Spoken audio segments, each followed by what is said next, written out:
Live from New York, it's the show that's just like Brock Purdy, never lost, except if we were injured. It's First Things First today. Okay, Brew, speaking of winning grades, was this an F game from the Cowboys? Well, first of all, here we go.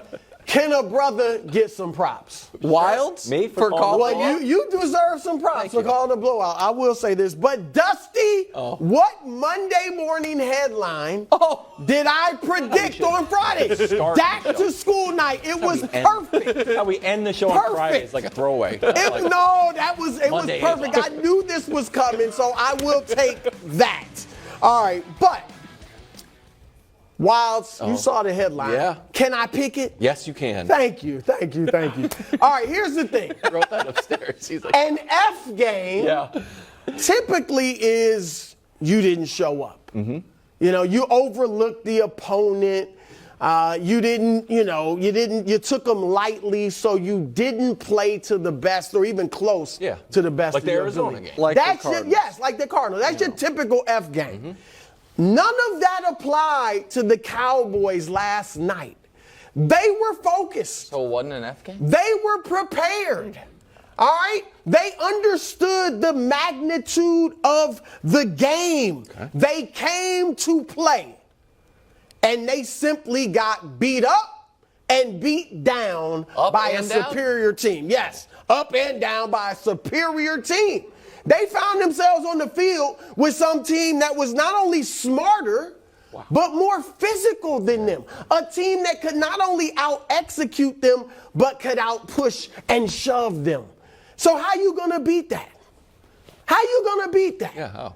And there was a point in that game, because after a while, it wasn't about analysis, it wasn't about facts. I started to feel like Nick Wright. What? Because it was just, I started to daydream, and it was kismet and pixie dust and all of that stuff. What did I do? I started to feel, Nick, like I knew what the Cowboys were thinking. Like what thoughts were really one thought that was running through the head of Micah Parsons and the head of Dak Prescott and Tony Pollard and CeeDee Lamb and all of them. That thought was, Jerry was right. Jerry was right. And this is what Jerry said. It's one of the most sober-minded comments he's made in recent memory. That's a good point. They are probably, talking about the 49ers, right now the most likely team to go to the Super Bowl. Then at the end, the bottom line is you're playing the best. That's the point. Jerry was right. And they found that out yesterday. Yeah. All right, they just found themselves against a bigger and badder team. And here's the thing, because Mike McCarthy, you heard him a little bit in his comments. He talked about in the whole presser over these past 5 games, the wide range of performance from the Cowboys, which I've talked about, A game, F game, all that. Yeah. I take no pleasure in saying this, Nick. Right now, they look like some bullies.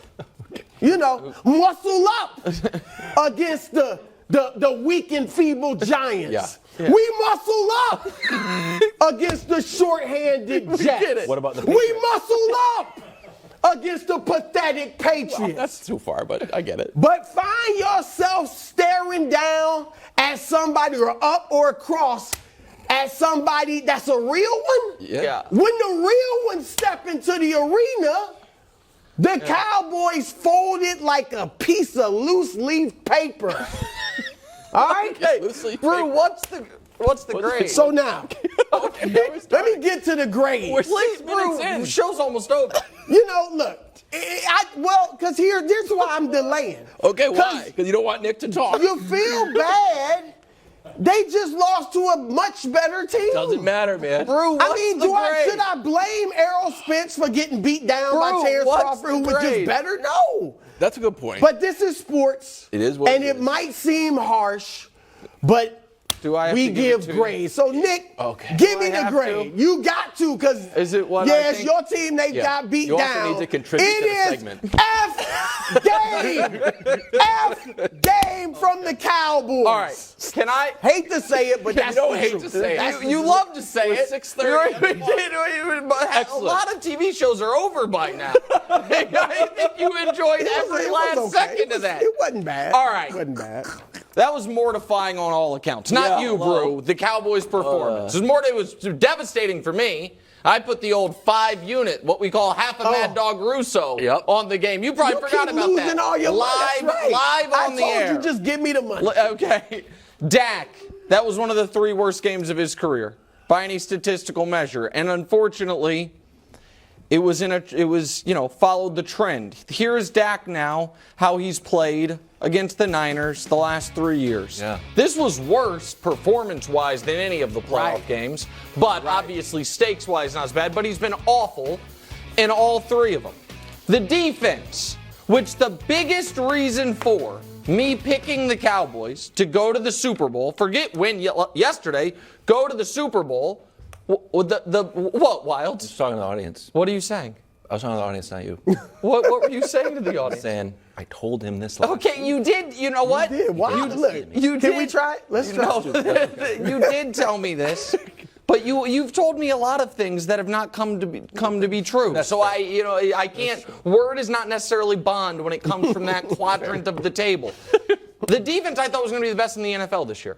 That's truly what I believed. And to Brew's point, instead they are a defense right now that looks utterly and thoroughly dominant against arguably the 3 worst offenses in the NFL. Yeah. The Patriots, Jets, and Giants right now are likely the 3 worst offenses in football, and the Cowboys are one of those teams that can just lean on those teams and look like the 85 Bears. And then against any team that's ready to have a punch back at you, they don't have a counter.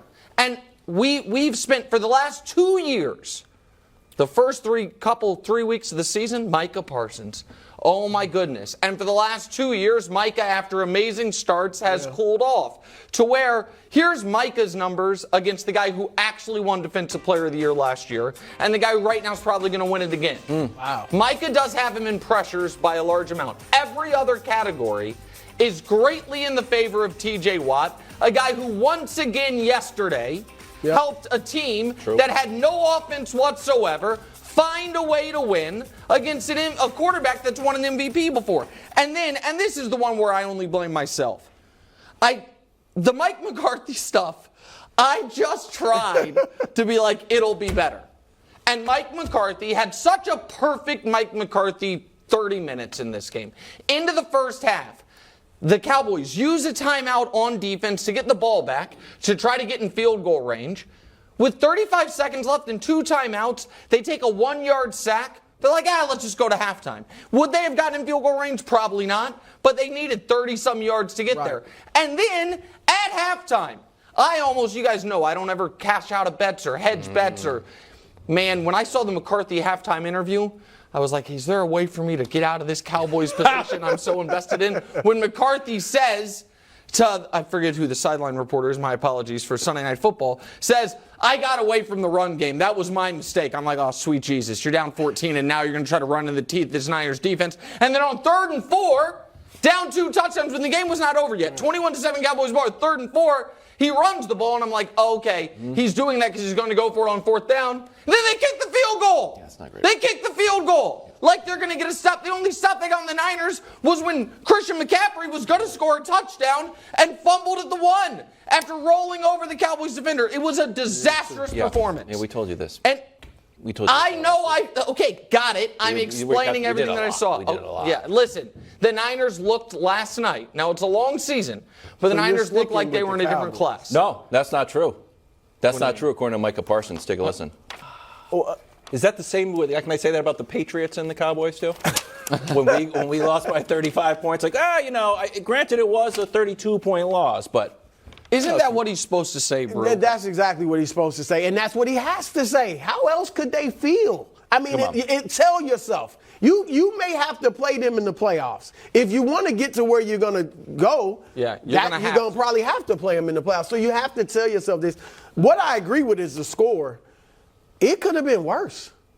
I mean, Purdy, they basically took out for the whole 4th quarter, essentially. It could have been, they could have easily put up 50 plus. Here's the concerning part for Dallas.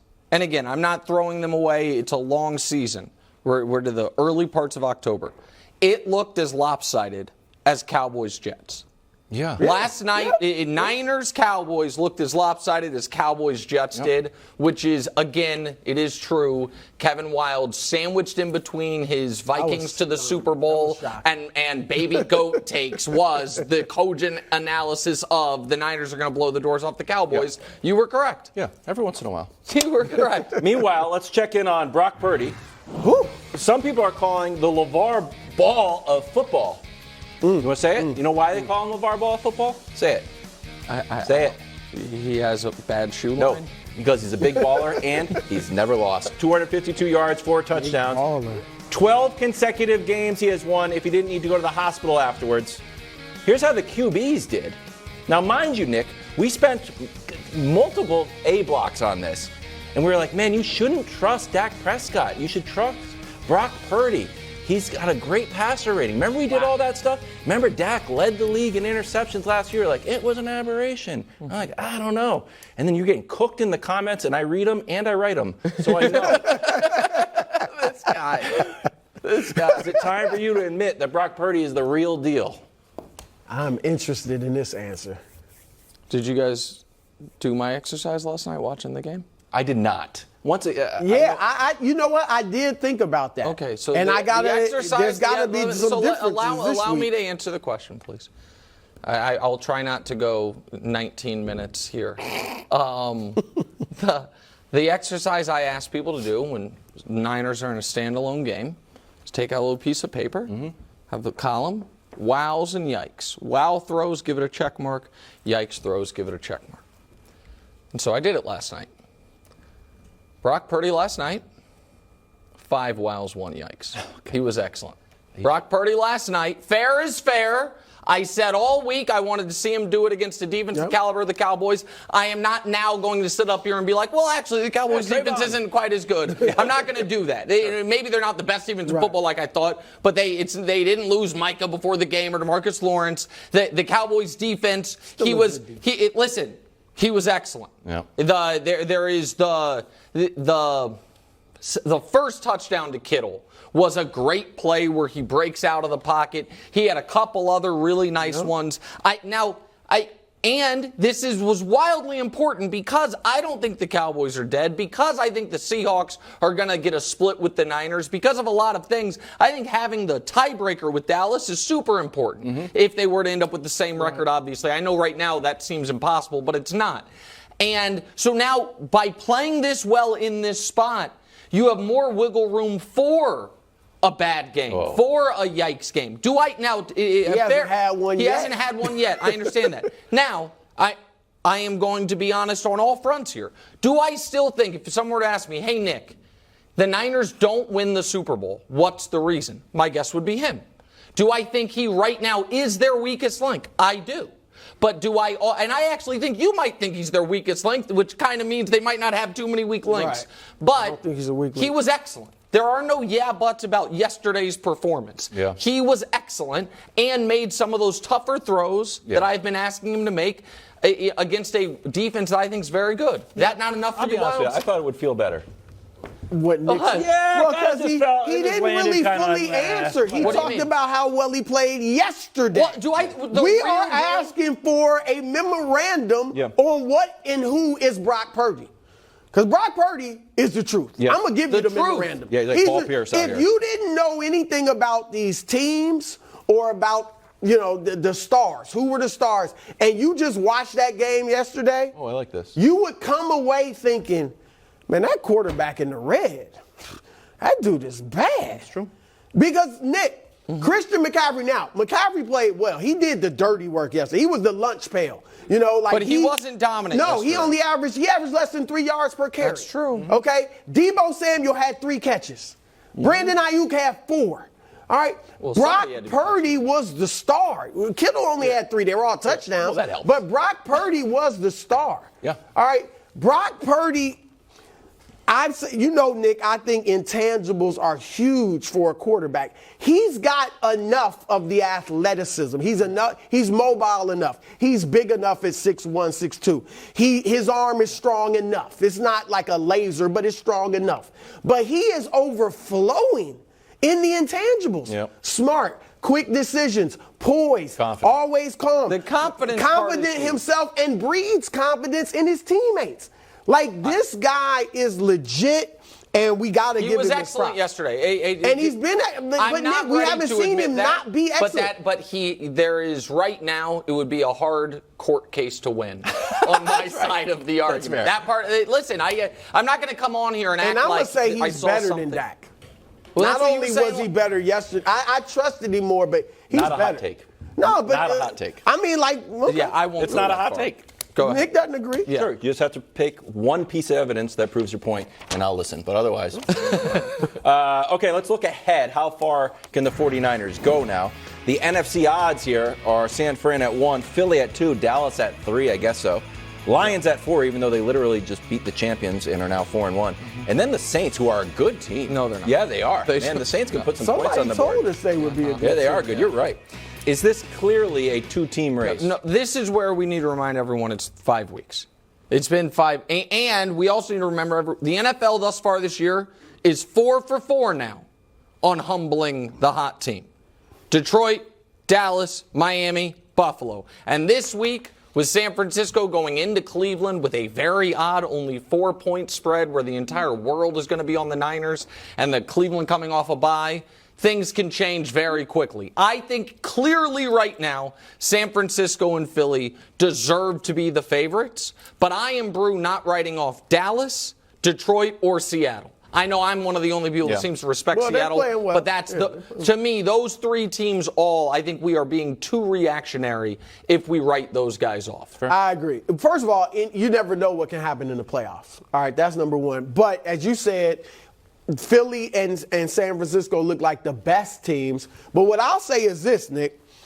I've said all season, there are 3 teams on the top tier in the NFC, right? San Francisco, Philadelphia, And Dallas. now you think it's 2? I think it's 2 now. Dallas is now a tier below with Detroit. Yeah. I'll put those 2 slightly ahead of Seattle, even though Seattle beat Detroit. But I think now Dallas has to be right on the now, lower tier. in the snapshot right now, that's fair. Is that how it's going to look in 10 weeks? Is a different story. All right, here's the problem. Nobody can stop the 49ers and Brock Purdy. These are the teams in the Super Bowl era who have won their first 5 games by 30 or more points. Yes, that's Peyton Manning. Yes, that's Tom Brady. Ben Solak of The Ringer said this about those teams and that guy. One other thing about those 4 offenses that started the season with 30-plus points scoring streaks, they all made the Super Bowl. The very fact that Peyton Manning and Tom Brady before him failed to win it makes me feel all the more that Purdy is the chosen one, the boy who lived, the character from Dune, the prince. Oh! That was promised. Oh! That Nick, wow! This was supposed to be you bending the knee to Brock Purdy. Wow. But I feel like you have now. A new prince is in town. No. It's in print. A new prince is in town. Okay. A new This prince the tease? is not in town. They are here to discuss the actual prince who made I think it might be Purdy. yesterday. Hey, We guys. will discuss the real prince. see you. Fellas, they bastardized you on this. This is not what you were meant for. Thanks for watching. Subscribe here to get more from the show and to check out clips from other shows on FS1.